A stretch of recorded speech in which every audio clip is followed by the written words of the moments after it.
الحمدللہ وکفا وسلام علی عبادہ الذین اصطفیٰ اما بعد۔ اکثر لوگ رمضان المبارک میں غسل جنابت کیسے کیا جائے اس کے بارے میں پوچھتے رہتے ہیں۔ تو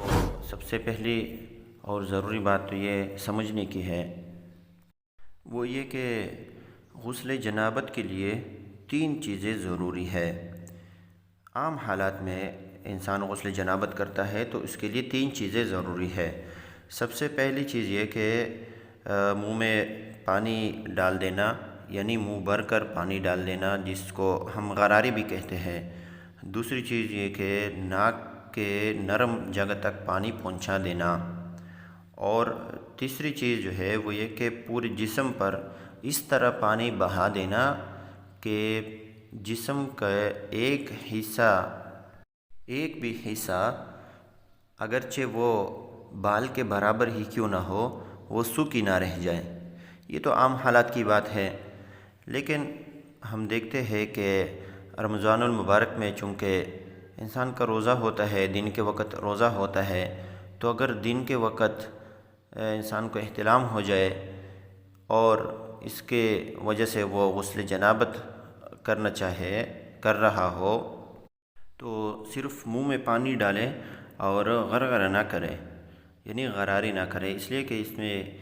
پانی حلق کے اندر جانے کا قوی اندیشہ ہوتا ہے، اور اگر اس صورت میں پانی اندر چلا جائے، حلق میں چلا جائے، تو اس سے روزہ ٹوٹ جاتا ہے۔ اور اسی طرح ناک میں بھی پانی ڈالتے ہوئے صرف ناک میں پانی ڈالے اور اس میں انگلی پیر دے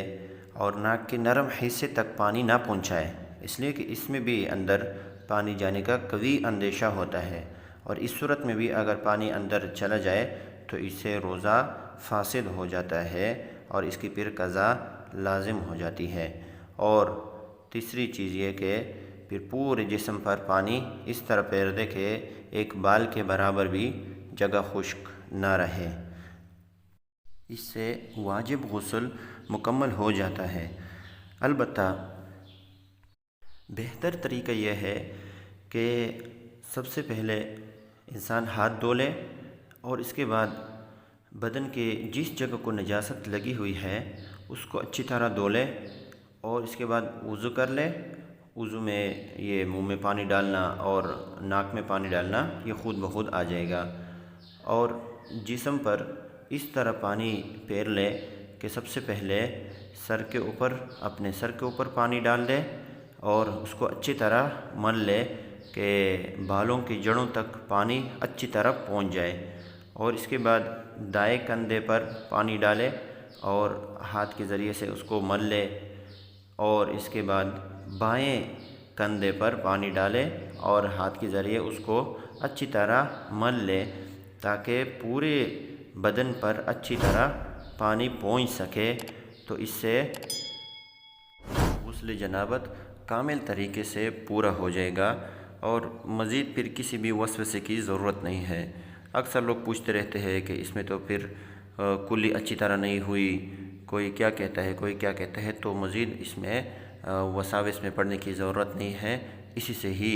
غسل مکمل ہو جاتا ہے۔ وآخر دعوانا الحمدللہ رب العالمین۔